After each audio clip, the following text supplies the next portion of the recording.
大王金正恩宣布，朝鲜从此开启宇宙强国时代，还会在星星女将军的带领下。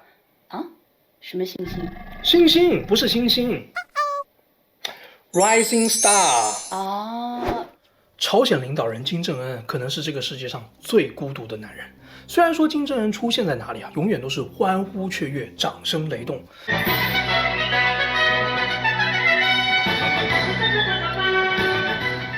可是那些跟随他的男女老少，每天都吃不饱肚子，而且不知道哪一天啊做错什么事情，就要被拉出去枪毙啊，尸体拿去喂狗，成了一个名副其实的饿死鬼。纵观全球啊，唯一能真正靠近金正恩并走进他内心的，并不是他的死对头川普，当然更不是普京和习近平啊，而是 NBA 的球星篮板王罗德曼，他才是金正恩在这个世界上的唯一好基友。咦，我听得鸡皮疙瘩都快起来了。哼，我跟你说啊，人家这个友谊的基础比你那些塑料姐妹花那强多了。罗德曼一共去过朝鲜5次，每一次去啊，金正恩要么就告诉他一些外界永远无法得知的小秘密，要么就帮他达成一个无法完成的任务。你比如说，罗德曼最后一次去朝鲜是2017年6月，这次去啊，他带回了已经被朝鲜扣押了18个月的美国大学生 Otto Warmbier。之前所有人的外交努力都没有办法达到的事情啊，罗德曼到朝鲜打一场球，人就被带回来了。罗德曼和金正恩啊，这对好基友的友谊啊，实际上开始于2013年。这一年啊，美国有一家叫 Vice Media 的公司组织了一个到朝鲜的访问，他们带着罗德曼和几名 NBA 的球员啊，就到朝鲜去拍摄一部纪录片。回来的时候啊，罗德曼就跟外界宣称，他和金正恩建立起一种奇妙的友谊。金正恩还把自己刚刚出生没多久的女儿给罗德曼抱，并告诉他，这个女儿叫 Kim Ju 爱，金珠爱。这也是大家第一次知道，金正恩当爸爸嘞。今天我们就跟大家聊聊朝鲜长公主背后的各种秘密。她的名字真的是金珠爱吗？这位朝鲜的长公主为何年仅11岁就要被推上风口浪尖，小学没毕业就踏上国际政治的舞台？这一切的背后又有怎样的北韩宫斗戏码？其实大家通过罗德曼这张大嘴啊，得知朝鲜长公主的存在啊，围绕着她的争议啊，就从来没有中断过。而又因为集权国家嘛，所有的东西都是秘密，所以专家们啊，只能像考古一样，在那靠仅有的一丁点的东西啊，在那进行推导。你比如说最初的争议就是长公主的名字金珠爱，除了姓金以外啊，剩下的每一个字大家都有分歧。因为吃瓜群众啊能获得的信息啊，就是罗德曼接受采访的时候说的那2个字居爱，大家就开始在那猜啊，这个居对应的应该是哪一个汉字啊？有的人说啊，应该是珍珠的珠，代表的是这个长公主在金正恩心里的地位像珍珠一样得到爱护。又有人说，Hello second， 不要乱说嘛，这个居啊，明明应该是孩子母亲李学主的主字。因为朝鲜人在给孩子取名字的时候啊，有一种习惯，就是要把父母双方里的这个名字啊各取一个字，来表达对孩子的爱和重视。到底是猪和主有那么重要吗？反正他们那样的家庭啊，也不上户口啊。还是有的啊，因为它代表了这个公主在大王心里的地位嘛。你想，一般人朝鲜人家里他也没有珍珠啊，那珍珠确实珍贵，但大王家里的珍珠那不多的是啊。所以如果这个主啊是李学主的主，而不是珍珠的珠啊，那才显得这个孩子确实是很珍贵的。原来是这样，可是不对呀。哪不对了？逻辑不通啊！如果按照你的说法，孩子真的很受重视的话，不应该父母双方的名字里各取一个字吗？金正恩的名字里也没有爱啊，而且啊，感觉金正恩看着也不像是一个有爱的人。所以啊，有些专家就说啊，公主的名字的第2个字啊，其实不是爱啊。原因有2个，一是朝鲜人很少用爱这个字啊来取名字。纵观整个金氏家族啊，只有金家2代金正日的继母名字里有一个爱字，叫高胜爱，而金正日啊极其厌恶恨透了自己这个后妈啊，所以大概率啊金正恩是不会拿他自己这个继祖母的爱字。专家就猜啊，很可能第2个字啊应该是金正恩的恩字，因为恩和爱啊在朝鲜话里发音有点像，可能是罗德曼听错了，大家就此以讹传讹啊。我发现啊，有时候男生的思维比女生还复杂啊。现在不是有好多国家跟朝鲜还有外交关系吗？对啊，没错啊。长公主这么天天在各大媒体上这么活跃，你让那些国家的驻朝使馆去买份报纸看看，不就知道了吗？是恩还是爱？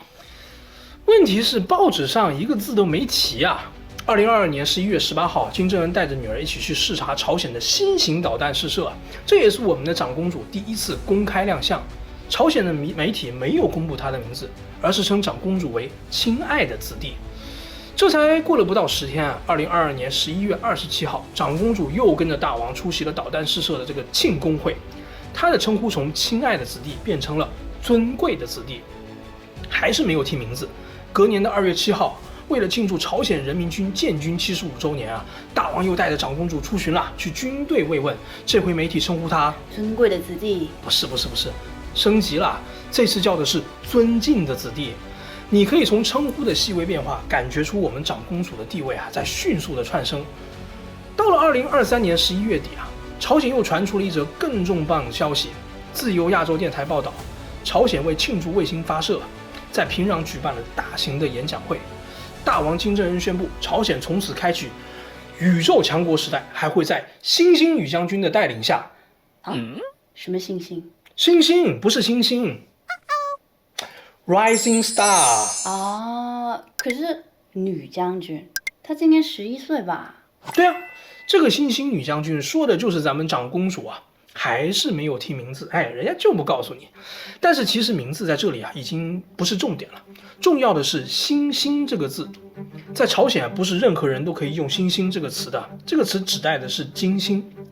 金星在朝鲜一直被用来形容未来的领导人，有点像这个中国文化里太子的意思。以前抗日战争的这个朝鲜电影里面啊，金日成就被称为星星，而且金正恩成为接班人之前啊，大家都称他为星星将军。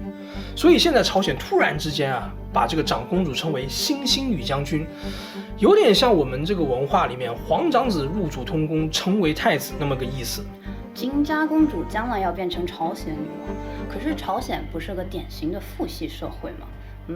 这一切好有趣哦。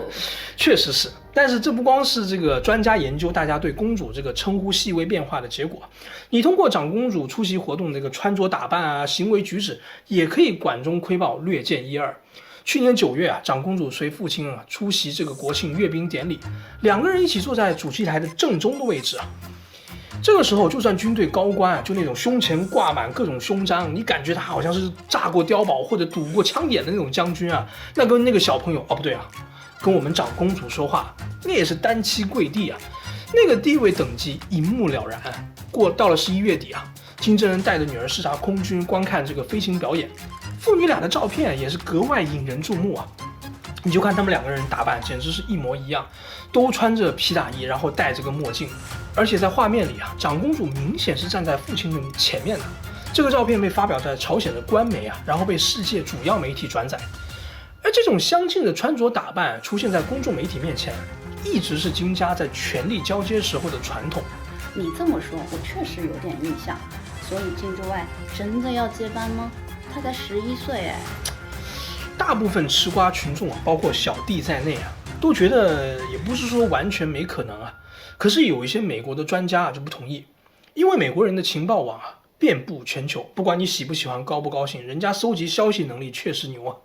他们就说啊，金正恩除了金珠爱这么一个女儿以外，他很可能和李学祖啊在2010年左右还生了一个长子，然后在2017年啊又生了一个小儿子。他们怎么知道的？还知道的这么清楚，有板有眼的。美国人啊，收集到这个朝鲜驻外机构在海外的购买记录，从这个来判断李学祖到底生的是男孩还是女孩啊，这好像是在翻人家的垃圾桶在看人家到底过得好不好。确实是有点类似啊，但是这也是收集情报的一种思路和方法。美国人就发现啊，2010年朝鲜的驻外机构买了大量的这种男婴儿的尿不湿之类的这种婴儿用品，所以金珠爱上面可能有个哥哥。然后美国情报机构还发现，2018年、2019年，朝鲜的驻外机构还采购了一批玩具枪，这批玩具枪啊被送到了金正恩在这个平壤的大豪宅。但大王平时打的都是真枪嘛，是吧？估计也这个过了玩具枪的年龄了，所以很可能啊，这些玩具是买给他小儿子的。如果你说的是真的，朝鲜感觉非常重男轻女，为什么金正恩不培养自己的儿子呢？这个就没有人知道了啊，有可能是他生的男孩有一些先天的缺陷，治不好。但是之前不是都是金正恩的妹妹金宇正一直跟着金正恩吗？鞍前马后的。会晤川普的时候啊，金宇正跟着；之前平昌奥运会的时候，也是他带领朝鲜代表出席。反正我感觉金正恩不在的时候，就是妹妹出面代表。我之前还看新闻，那些专家说，万一金正恩不行了，后面可能是妹妹来接班。现在怎么又冒出了一个女儿来？听着好像半路杀出个程咬金，然后这个程咬金小学还没毕业啊，感觉不是那么合理。西方的情报专家就分析啊，朝鲜突然隆重推出金珠爱有3个可能。首先啊，就是金正恩想平衡一下他老婆和他妹妹之间的关系。这几年确实像你说的，金宇正确实是风头无两啊，感觉在金家第3代，甚至整个朝鲜啊，金宇正已经是一人之下万人之上的大女主了。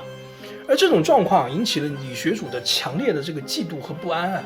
一方面他觉得自己才是朝鲜一人之下万人之上的大女主，毕竟我这活都干了，是吧？不能称号白白送给你。而且这种集权国家的信息又不透明，往往导致社会各个阶层的高度焦虑。自己的小姑子这么快速的攀升到权力的核心做嫂子的毕竟担心害怕自己未来的安全，所以为了家庭的和谐很多人就猜测，推出小公主其实是朝鲜宫斗的戏码，目的是为了平衡姑嫂之间的关系。这也有点太牵强了吧？我也不是很相信这种说法。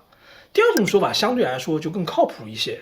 他们说，你看金正恩最近一段时间明显消瘦了，而且脸上还不知道什么原因长了一个巨痘了，估计很可能马上就要见马克思了。虽然我个人对于那些看到某些领导人瘦啦，就猜测他是不是绝症胰腺癌很不以为然。人家也可以是吃了最近非常火的减肥神药司美格鲁肽嘛。但是金家这几代确实是有这个遗传的心血管疾病和糖尿病的病史。按照这一路的逻辑他们很可能接班还是想要让自己的孩子来接班。可是呢，男孩可能又有点问题，比如说残疾或者智力方面有缺陷，那就只能培养女儿了。到时候金正恩的妹妹可能就要扮演扶上马送一程的角色了，就跟当年金正恩的姑姑和姑父在权力刚刚交接的时候帮他一样。可是金正恩的姑父不是都被丢出去喂狗了吗？那最后一个原因大家就分析，这个可能是朝鲜打的一个认知战。因为朝鲜的金家一直都在国际上被人形容为金氏王朝祖孙3代独裁，奴役朝鲜老百姓快要80年，所以金家男人在国际媒体上的形象不是非常好。推出他的女儿其实是一种障眼法，让人家感觉他们这个家庭其实跟普通的西方家庭也没有太大的区别，也有亲情和温暖。就算这个目的达不到，也可以转移大家的注意力嘛。我们之前讲过，朝鲜挖到比特币的这个金矿以后开始大量的试射导弹，这个时候推出金珠爱很可能会吸引一部分媒体的眼球大家就开始研究长公主，反而忽略了导弹试射才是关键。真的假的？真的假的不管，反正效果有限，但是不能说完全没有效果。长公主一出来，很多媒体就开始哇，她穿什么款式的衣服，那个是个什么牌子的，到底要花多少钱。但是放下这种穿什么牌子的衣服这种八卦不谈，其实这个事情还是非常值得关注的。因为朝鲜和他的兄弟国家都是集权国家，生的又都是女儿，然后据说领导人最近这个身体也都不是太好，然后这个国家都面临着前所未有的挑战。所以朝鲜未来的局势如何发展，长公主会不会真的接班，其实都是非常值得观察的指标。人生1分钟，快乐60秒，大家下周见，拜拜。 조선인민군 해군사령관 해군대장 김명식 동지와 정치위원 해군 중장 김창국 동지를 받으시고 해군 명예 위병대를 사열하셨습니다.